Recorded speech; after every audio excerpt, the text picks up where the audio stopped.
Thank you, Shreya and Shubhendu. Good morning, everyone. Let's now have a look at the top lines in the finance world. Goods and services tax law will boost domestic demand, create more opportunities for domestic business and drive job creation. Prime Minister Modi said this is the fastest growing major economy and one of the most attractive destinations for FDI is India. He also said a boost to rural economy through digital revolution will make Indian economy even more robust.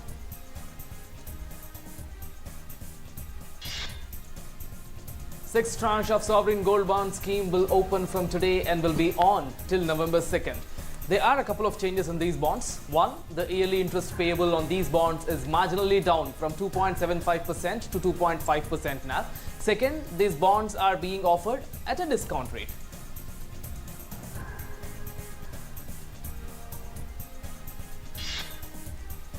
Income Tax Department is set to intensify its crackdown against stash holders after two recent cases in which two individuals surrendered crores of undisclosed amount post-closure of the income declaration scheme.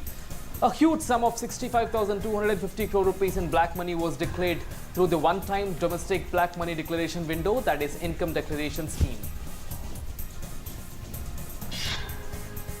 According to data from Society of Indian Automobile Manufacturers, 6 models of Maruti Suzuki India, those are Alto, Wagoner, Swift, Sedan Desire, Baleno, Vitara Brezza, featured in top 10 selling list in the first half of the fiscal.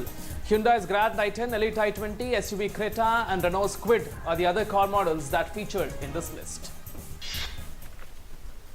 Well, those are the top lines. And moving on to the global markets, in fact, to begin with the US markets that closed on a mixed note on Friday.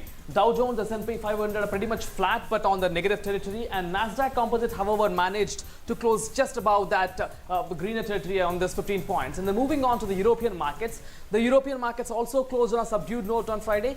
The impact of the European Central Bank's decisions was clearly seen on the markets. We all know that ECB kept its interest rates unchanged due to the policy meet last week. So that is the reason we can see some sort of subdued trend there in the European markets. And then in Indian markets, a consolidation phase is still continuing.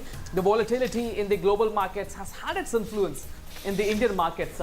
So that is the reason we can see these stats. However, market experts feel that this correction in the Indian markets is pretty much healthy and it is the right time to make some positions in the markets.